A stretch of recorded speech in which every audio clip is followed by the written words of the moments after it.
Hey, Sarah, this is Steve, and thank you so much for spending your time with us and schedule this in your busy schedule here to be able to interview you. And so, guess I should first start off with saying congratulations, new author, right? Thank you. Yeah. Thank you. Yes, exciting. Pretty excited. So tell us your full name and kind of give me a little bit of back. Well, let me start with this. Since we mentioned the book, everybody's going to be dying to see the book. So hold up your book so everyone can see you. Absolutely. Here it is. That's my book. Awesome. Limitless Success by Serah.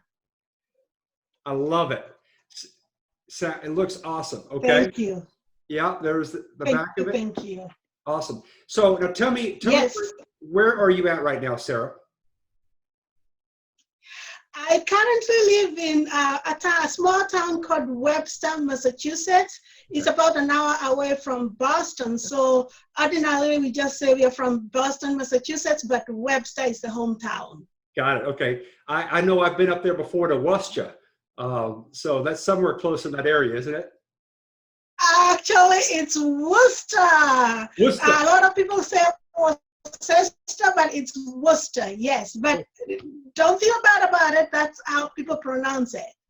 Well, but I have lived in Worcester for quite some time, so I'm familiar. Okay, so us Texans, we can barely read, so we can't pronounce anything right either. So that's just how we are, So, that's okay. But actually, Webster is in the Worcester County, so it's the same difference. Okay, so tell me, I want to get in and talk to you about your book, but give me a little background. Tell me about Serah. Thank you for asking, Steve.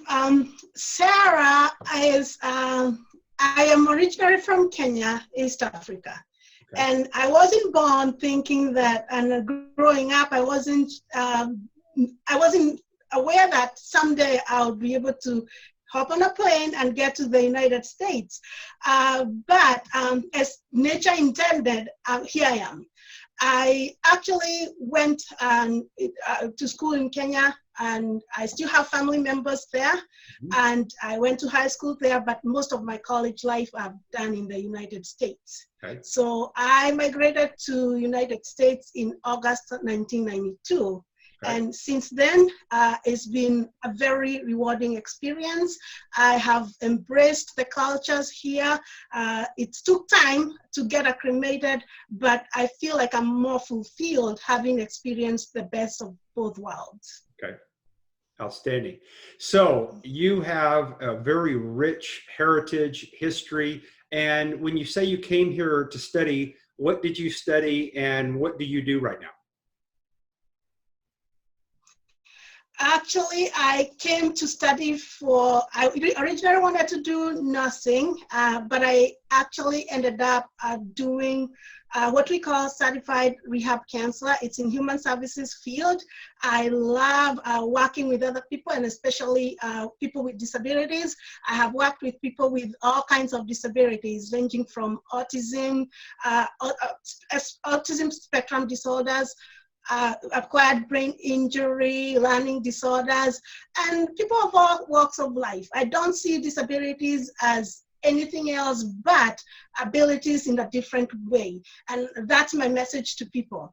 Additionally, I am a life coach because I know people need enhanced life coaches in their life, because the world we live in, Steve, it's not really quite accommodating for a lot of people. And a lot of us feel like life circumstances pull us back. But again, I don't think it's a matter of being stuck in that environment. It's a matter of being able to propel ourselves forward. And most of people are not able to do that on their own. Actually, we need a mentor, that kind of a person that you can really, truly, authentically talk to get you out of that situation. So that's why I choose to be a life coach. But I am also, I could do traditional therapy as well as a certified rehab counselor. That's also perfectly allowed. I'm also right now working as a clinician. My role is in clinical department, supporting people in their own homes, people that are actually in working with individuals with disabilities. Our program is known as Shared Living for the agency that I work for. And I work with a very good group of people that have accommodated people with disabilities in their own home. And some of the challenges that we face, because some of the people we support can be challenging based on behavioral outbursts. That's why I come in and just to help people to get through that and put support strategies together and just kind of brainstorm. By no means do we claim to be experts, but we work as part of a team to enhance people's lives and make people's lives a little bit easier. That's what I do for work. I love what I do, and I'm a jack of a lot of trades. I can tell. But this I feel is like my passion. Yes. I first of all, so that's the human side. Hey, go ahead. Yes, so that's that part of the world. On another part of me, I love, as you can tell, I love working with people. So I got attracted into the world of network marketing, and I'm actually right now involved with two network marketing companies. How I feel it in, I don't know, but I tried different products and I like it, and I also make sure that I can be able to help other people, not necessarily be so much profitable, but actually touching people's lives with the products that I represent. Wow. So that also is another side of me that I love to do. Yes. Wow. I thought that my life was busy, but I feel like I'm lazy compared to all that you do, Serah.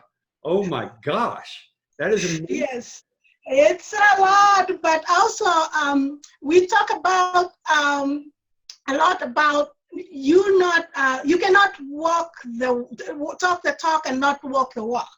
Sure. So as I support people in that world, I'm also a shared living provider myself. I have two individuals in my home that I support with disabilities.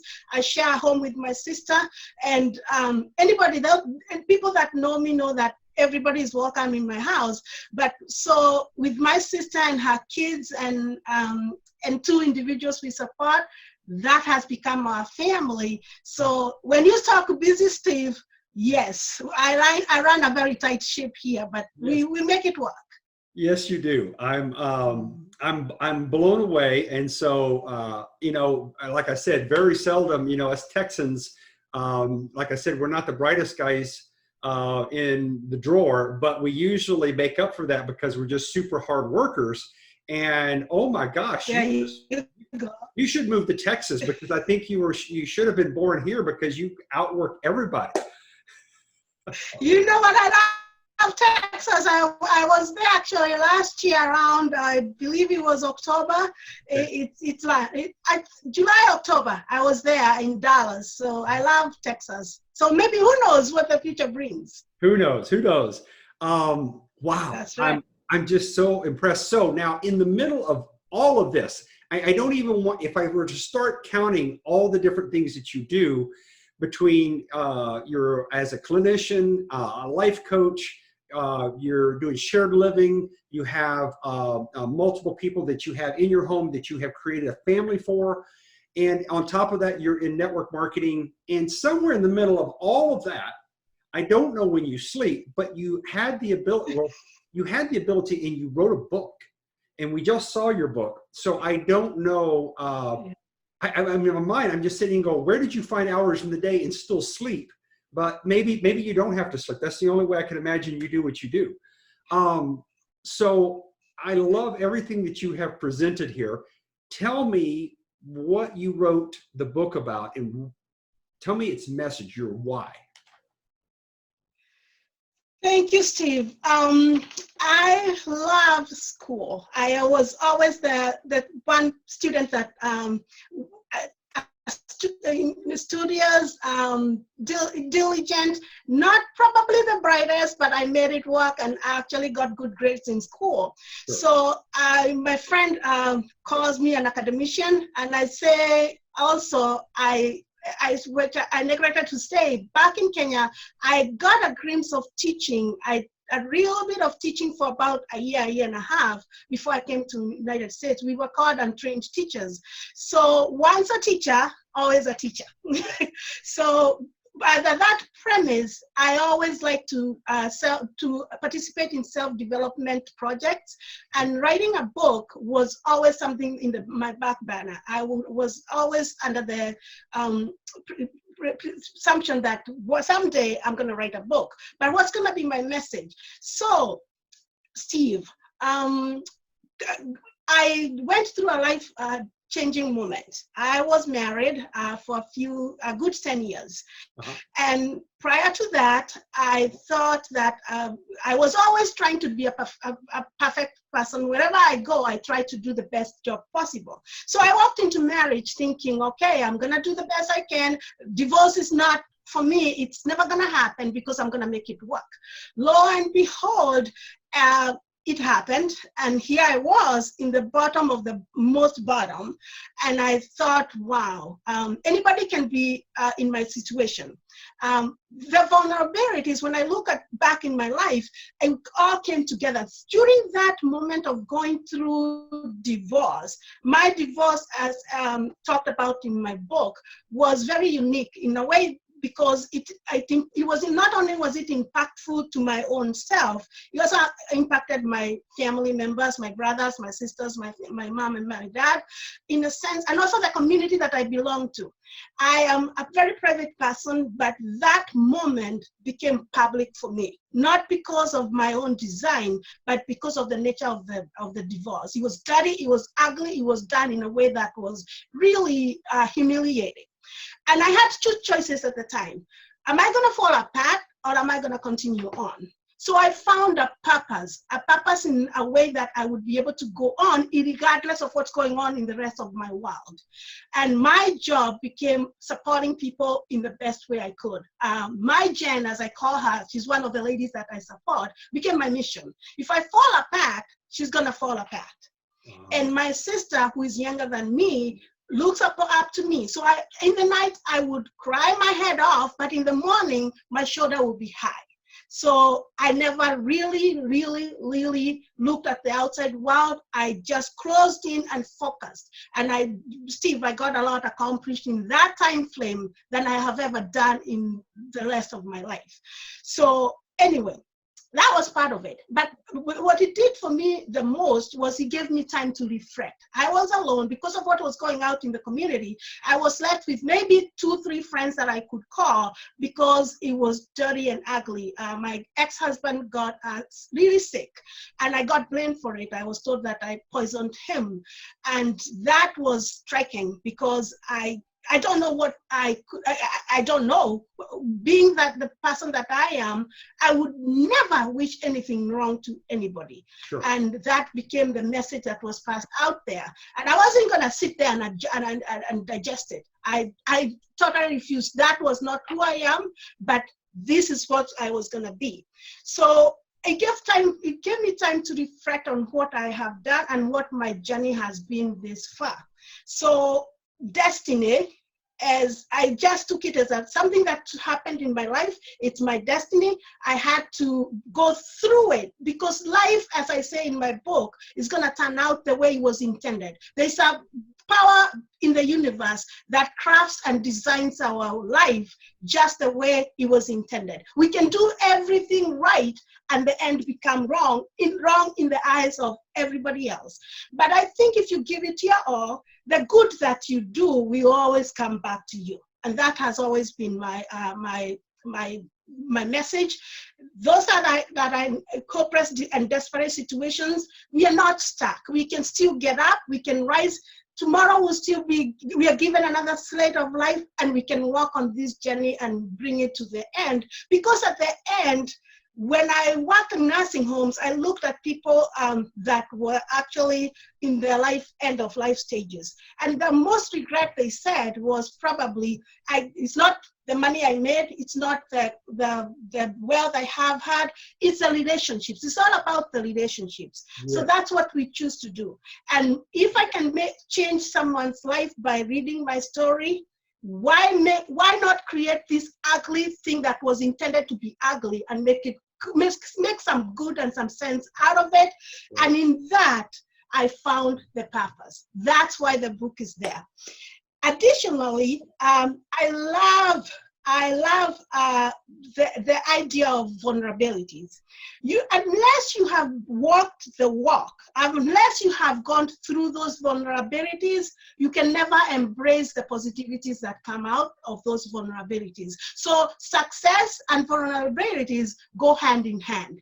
And that's why, that's a message I want to send to everybody, because life is a journey. And there is falls, there's rises, there's falls, there's rises, there's mountains, there are valleys, but we always have to rise up. We have to get ourselves out of the valley to be able to get to the top. And not the top in terms of monetary values, but we do what we were here to do, what we were destined to do. That's why my book came out, and that's my message, essentially. That's amazing. So, we need to take, and just your message right here, we just need to broadcast it out there on social media, because you have given so much, wow. You can just tell that not only have you been through the difficult, like you said, you've walked the walk.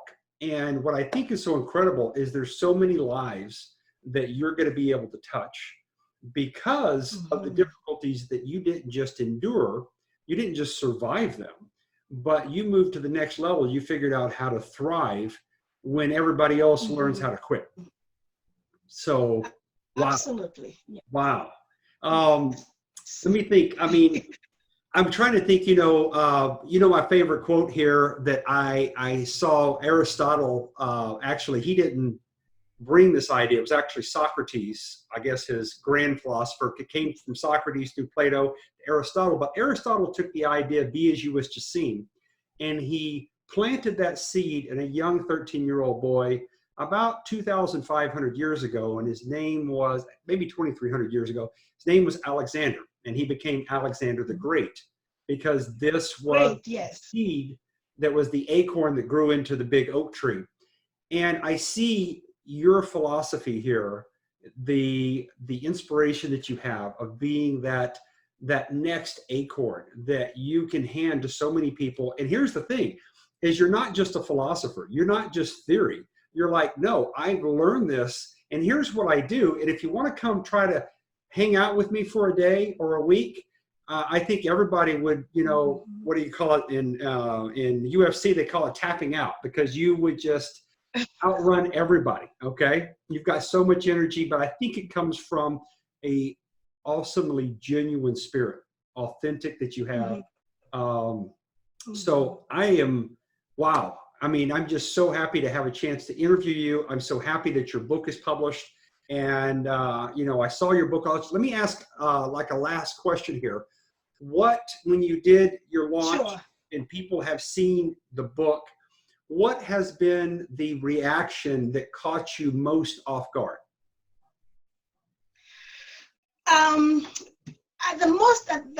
Nothing really has caught me off guard, but I didn't think that the impact of just having a book would be very well received as it was.